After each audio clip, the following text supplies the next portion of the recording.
Nommer 3 oor God, heiligheid en heiligmaking.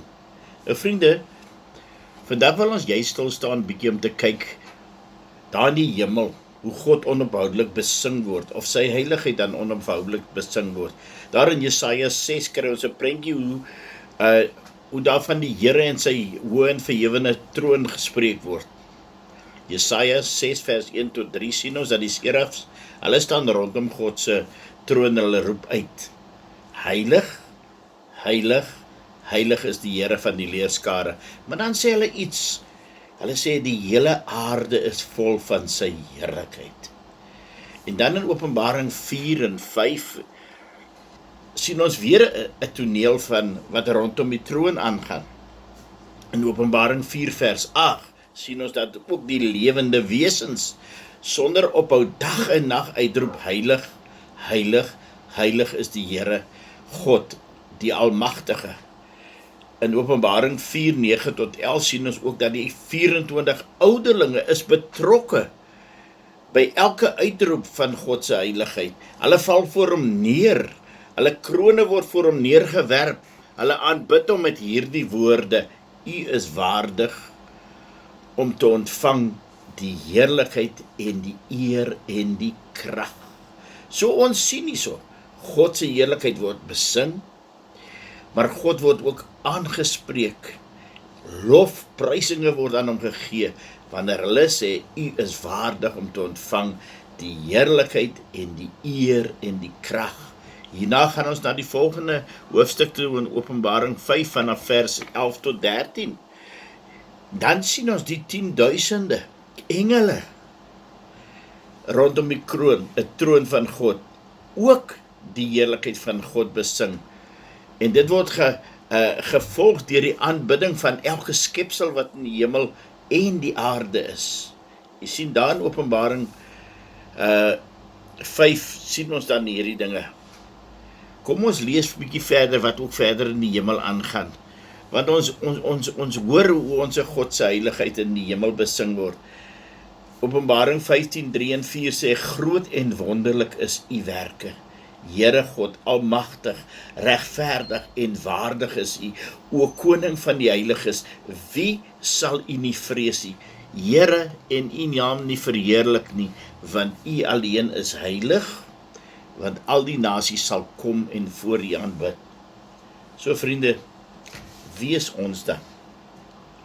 As almal in die hemel God so aanbid, God so verheerlik, aan hom lofprysinge gee, sy naam groot maak, wie is ons om dit nie te doen nie?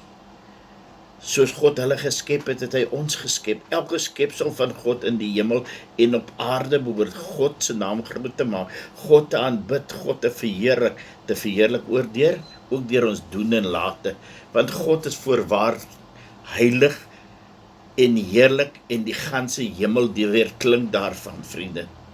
Dit is alles bevestig vir ons, dat die mens ook deur God geskape is, en ons 'n uitstaande kenmerk van God se heiligheid is. God het vir ons geskape, perfek vriend, om in sy weë te wandel, om hom te aanbid, om te loof en om te prys, maar ook om deur ons lewens eer aan hom te gee. So vriende, maar iets wat ek wil vandag met u wil deel is dit, dat ons moet egter baie duidelik weet wat God se heiligheid beteken, anders gaan ons nie sy eis om heiligheid by die mens reg verstaan nie. Ek het 'n boek hierso ergens in een van my laaie van Dr. Andrew Murray, Die krag van die bloed. Vriende, dit is iets om te lees, hoe die Heilige Gees hierdie man inspirasie gegee het, insig en wysheid gegee het in die woord van God. Maar hierin verduidelik Andrew Murray dit baie goed, die heiligheid van God, want hy sê, en ek wil lees, hy sê dat die heiligheid van God word meestal voorgestel asof dit sy haat en ywer teen die sonde is, maar dit verklaar egter nog nie wat heiligheid werklik is nie. Dit sê slegs wat dit nie is nie, dat dit sonde nie kan verdra nie. Dan gaan hy aan en hy sê vir ons hierdie woorde: sy heiligheid is daardie eienskap van God waardeur hy altyd wil en doen wat volmaak goed is en waardeur hy ook die goeie in sy kinders soek en aan hulle meedeel. Weet jy vriende, God wil heilig genoem word. Nie alleen omdat hy die sonde straf nie, maar ook omdat hy die verlosser is van sy kinders, die heilige God, wat ons so lief gehad het dat hy sy enige gebore seun gestuur het, sodat elkeen wat in hom glo nie verlore sal gaan nie, maar die ewige lewe kan hê. God haat sonde so erg dat hy gewillig was om sy seun te offer.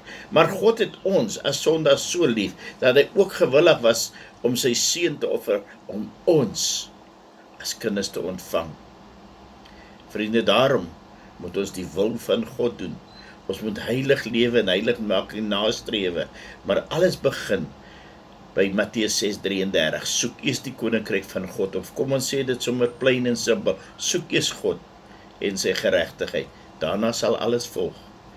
Jy sien, dit is sy heiligheid, God se heiligheid, wat die goeie wil hê in ons almal.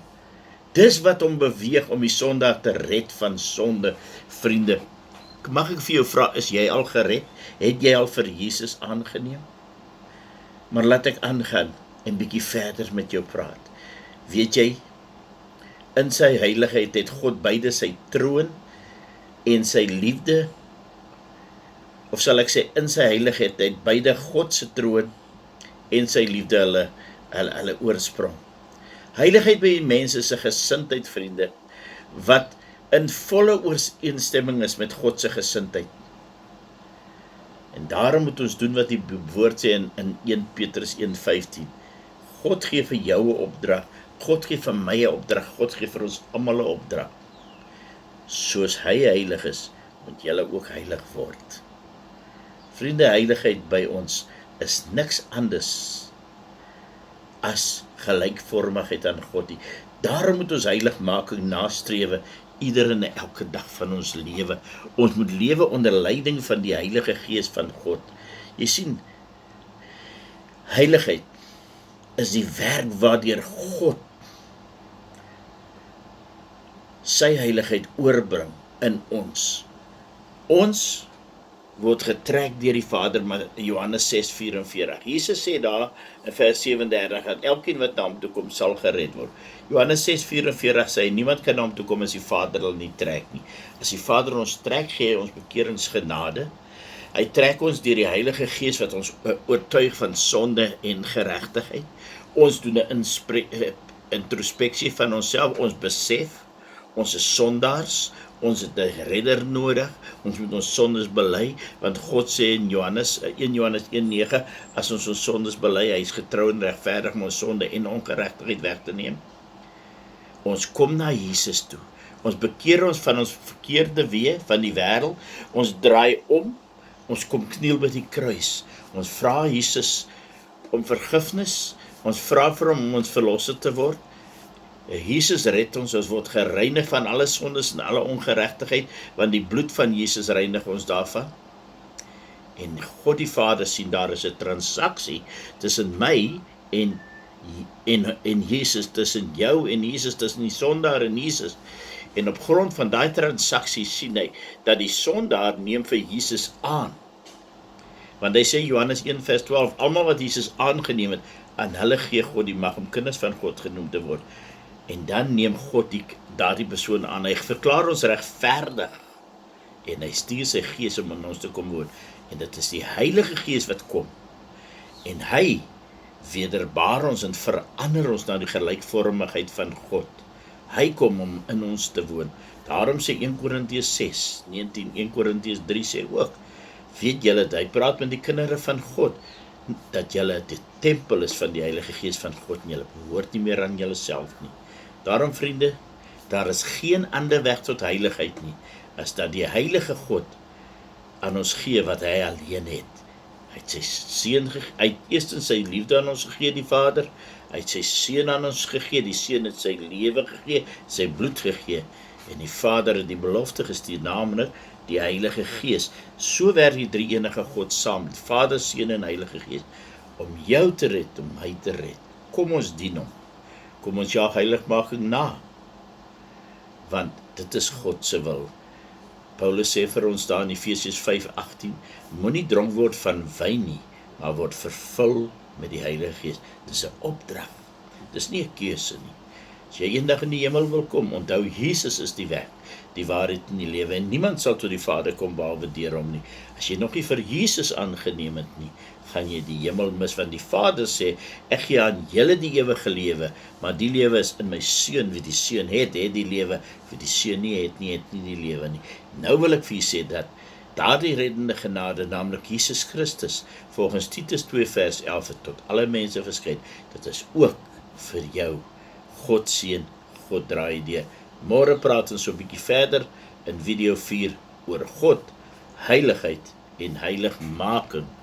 En dan gaan ons praat oor wat verlang God van sy volgelinge, van sy kinders. Vader, seën ons elke een, seën die woord en o Gees van God, werk in elke een van ons, trek die met ore van liefde wat nog nie gered is na Jesus toe, sodat hulle gered kan word, en ons wat reeds gered is, vul ons, leer ons, lei ons, en vorm ons, en as dit nodig is, hervorm ons, na die gelykvormigheid van Jesus. Dit bid en vra ek in Jesus naam, amen. God seën elkeen van die vriende. Ek bid vir jy, bid vir my. Stuur ook die videoetjies aan. Jy kan op YouTube hulle almal gaan kry onder Theochunks, en skryf maar in daar, want daar is seker so ietsie oor die 80 video's daar, my kind kan daar gaan kyk. Baie dankie. Ook in die elke dag WhatsApp 0761738742 kan jy boodskapies kry, Afrikaans en Engels, wat jy kan uitstuur na jy vriende toe. Kom ons word verspreiders van die woord, nie omdat Theo die woord bring nie, maar omdat God ons 'n opdrag gegee het en gesê het, gaan uit na tale, volke, nasies en maak disippels van hulle. God seën.